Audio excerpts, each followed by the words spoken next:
Hey guys, welcome back to Trekyards. I'm Captain Foley. I am Kamal Cockings, and we are travelling to the future of the past, of the present, of a reboot, of a refurb, of a classic today. First look. Yes. And I guess we're home or something, because this is the bridge. We're looking at a bridge. Although, are we home? Because we've been on this bridge a couple of times ourselves, so we know what home looks like and feels like. This is like this is like an episode of Trading Spaces. One of the designers came in and changed things up. Yeah. And you walk on board and go, oh. Well, in the next week on Discovery, we got a look at. We know the Enterprise is coming back into the fray with number one. And Pike's coming back on board, but we got our glimpse at the bridge, and we've known this bridge existed for a while because they tweeted about it, saying that they're standing in front of the bridge, but they can't show us. Yeah. So it was kind of exciting to get that little taste, and we've said since season one, Before season one. yeah, when we found out that even when we found out that the Enterprise was going to be a thing. Are they going to do the bridge? Because maybe on the view screen, just have it behind the captain kind of thing. Because no matter what they do, they're going to make people unhappy. Here they go. They did their own thing with it. Well, it's clear that, as opposed to the season one prerogative, which was kind of like, we'll do our own thing, we'll visually update everything to the point of it's very dissimilar and try and carve out this new market for ourselves, not realizing it was more generic than it could have been. This season, they've said, right, we're going to use what we had, but also put in as much elements from the original as possible as to get more views, to get more, news, or to do our own thing as we've always done, maybe to a lesser degree, but try and get that nostalgic feel. So, we were surprised that, all these little things and whatever. They've done Spock well, they've done, other things well, some of the new stuff, respected Pike, respected Spock. And so this is, what we hope they wouldn't necessarily show.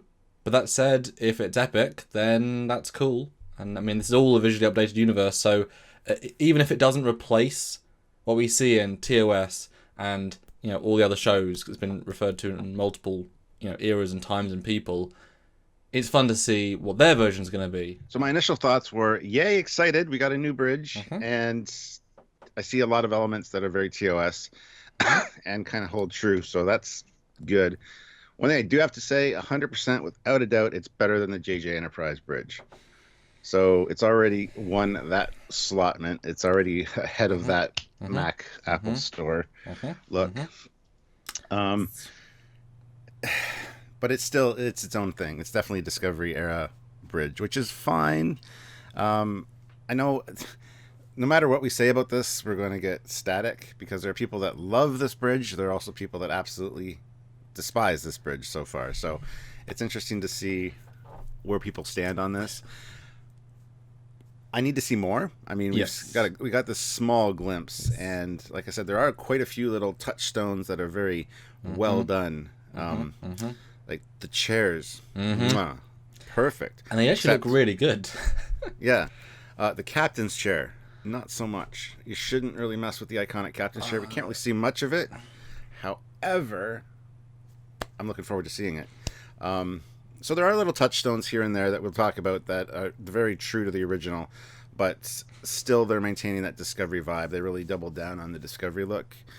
So I don't know if they're going to... Well, I don't disagree with double down. If they double down, it would look like a truly Season 1 Discovery. It doesn't look anything like it. They halved down. They did their own aesthetic, but they pulled it all the way back. Because they wouldn't have used original chairs last season, in Season 1. If that team was in charge, it wouldn't have been all these things. So I think doubling down is not the right way. They've said, we'll do this much, but we'll still, fine, we'll put in these elements of TOS. But, what have I said since before day one?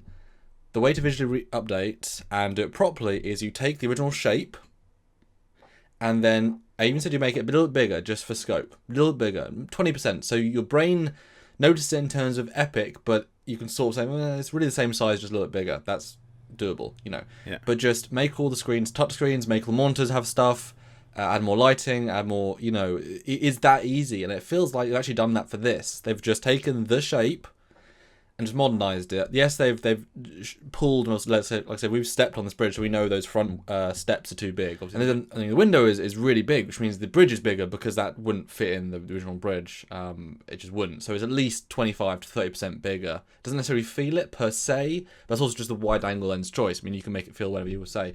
But I'd say, the fact that it's got so many hallmarks is great. But again, it is just the Discovery version of it. But there's some really nice. I've done some bridge work for several fan films, and those lights on the top rim are from Star Trek 6. It's got banners. It's got pillars like Voyager and other bridges. It's very much a Star Trek 6 movie era bridge. I've pulled details from that and pulled them into the base TOS structure. But again, that structure was shared in other films, so I think they kind of looked at let's go to the movies bridges and see what we can pull from them. I think also maybe the walls feel kind of cagey. That sort of darker colour palette, because it should be some weird hybridized bridge. Really, if it was looking at the year, it should be a hybrid between TOS and Cage. Like, you could argue for either, but it should probably be sort of the bit in between. So maybe that colour scheme is respect to that. Yeah, the color scheme actually kind of impresses me. It's still maintaining that 1960s original TOS vibe with the bright, vibrant colors, but not going overboard with it. That being said, we are at a red alert here, so I'd like to see it under normal lighting conditions. Yeah, the red pops because of red alert. And if you notice, actually, those banisters, they've actually got red alert bulb in them, which I thought which is pretty interesting. So a lot of stuff's going to be light red. I think it's going to be quite... I think it's going to be not very colourful when you remove that red alert, because there's so much colour from that. Well, I'll give them the biggest credit for as a reference, although kind of, they're in addition to the bridge. If you look at the right-hand console, you've got the upper panel, which are just lots of coloured lights. Like, what a great way of having a TOS vibe, but just having you just put another console here. It's just a thing, but it's great. It's exactly the sort of thing as like a little, these are all useful panels, and that's the blinkies. Yeah, good. Clever. Yeah. No, that's a great touchstone for sure. Also, the lights beside the main view screen, just the random set of lights there on the side panel, very reminiscent of the original things on each side. And the size is nice. The size, they didn't go overboard like I thought they would, because we know Discovery's bridge is just ginormous. The biggest bridge is probably even bigger than Ops and DS9. Maybe not necessarily that big, but it's comparable, which is big. Yeah. And there's no just translucent screens that have holographic displays on them or anything, which is cool. And also there's a little gooseneck. I don't know if it's a gooseneck necessarily. It could be the scanner, the viewer that Sulu has on the helm console there. I think it's the viewer, though. It is, yeah. So nice little touchscreens. One thing that really bugs me is the lack of the astrogator. The astrogator between the helmsman and the weapons officer there should look like an astrogator. Instead, it just looks like a ship status display. Which, whatever. It's fine, I guess. They maybe change it before Kirk gets it. Oh, that's one of the first things I noticed. I mean, it's a touch. It's a display. It can just be a circle inside of that display. I mean, it's smaller, but I mean, they've got better eyes. Or maybe it's in the top panel between them. Because if everything's touch panel, think about how inefficient TOS jelly beans are. How much space to button ratio, and there's also a lot of non-space, as we know. We've sat in those consoles. There's a lot of not console, so I can easily see they have the very efficiently labeled consoles, and in between the two is the astrogator on the top, so they can then turn it like on their eye line rather than look down. I can see that being, but then the lower down was the status, so they can say damage report.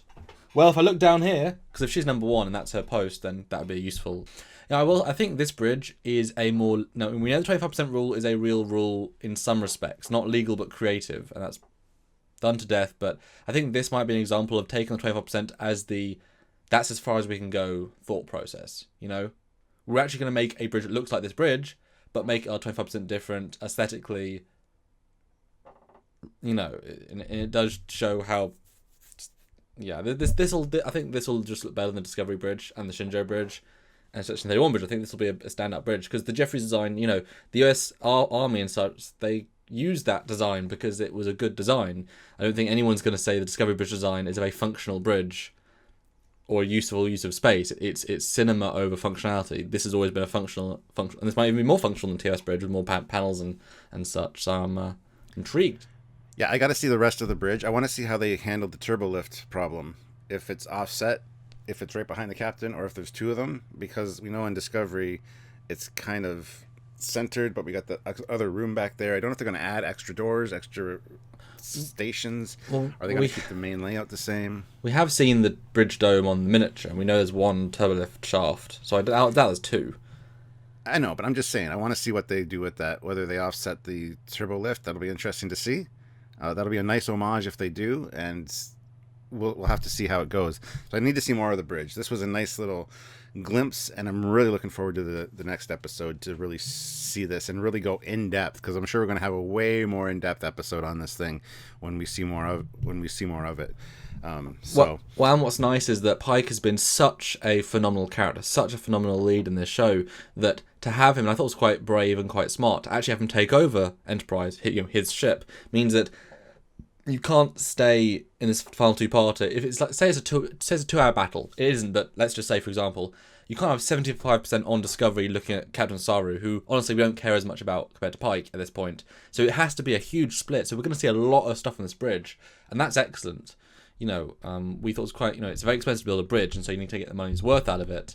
So I think we're going to see every facet of this bridge doing a lot of cool things, and hopefully we can hope that we're going to see the designed by Scott Schneider and John Eaves, the translucent window, because it is designed to have translucent metal over it that then in normal flight mode or battle mode, I can't remember which one it is, but one of the ways it stays not open, and it's just a view screen, and then it can open or become translucent and you can see through it. So hopefully they'll respect that. So we'll get the first beauty shot will be with it actually closed and a much more less widescreen view screen look, and then Pike will say, window on. It'll be like, huh, and it'll go. Zzz. Well, it'd be cool to see the Enterprise swoop in, and the camera zooms in on that bridge dome, and all of a sudden it goes from solid to clear, and the camera passes through it. That'd be a kind of a neat transition. They can have easy victories in this next episode. Easy victories. Again, it's still the Discovery variant. It's still their version of the continuity. Doesn't diminish the.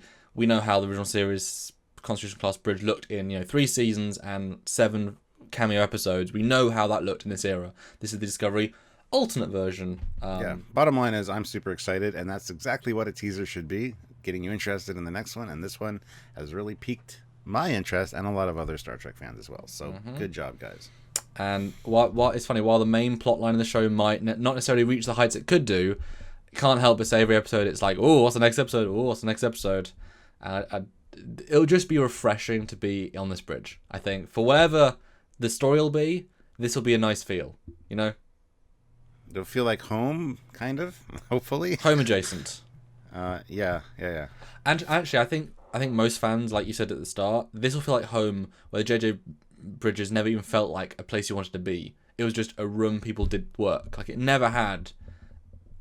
This already has something to it. But there you go, Stuart. Let's just move on and then watch the next episode. Go! Go to the future. Yes. Watch it. Go. Yes.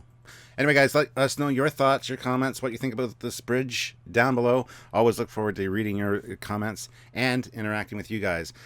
Best way to do that is you can join us for our lives, which we have a few every week, plus our live episode reviews and discussions, which are always fun. And by all means, click the subscribe button. Don't forget to like the video and share the video around. And notification icon is also important. Make sure you click that so you get notified every time we upload. But of course, they can donate directly. Can they not? Directly, Super Chats are great in our lives, but Patreon is a great way to monthly donate and allow us to do more stuff, because we'd love to go back and do the older Star Trek shows and analyse them in the same great way, but without your support we don't have the confidence to do that, because it takes time, takes effort, and that all takes time away from other work, which earns money for rent and blah blah. You guys get it. So support on Patreon, or a one-time donation at trekyards.com, or if you want to buy something and support Trekyards, there's 2 great ways down below. You can buy a shirt or other such cool apparel, which is Stuart's cool store down below, or you buy an Eagle Moss miniature. There's so many Eagle Moss ships. Go to the store, binge buy, and then put the code Trekyards, you'll save money, and we get cool things from that. So, win-win-win. That's right. So until next time, guys, when we get a better look at this bridge and can talk about it more, because I'm excited to do so, I'm Captain Foley. I'm Connor Kangles. Bye, guys. Bye, guys.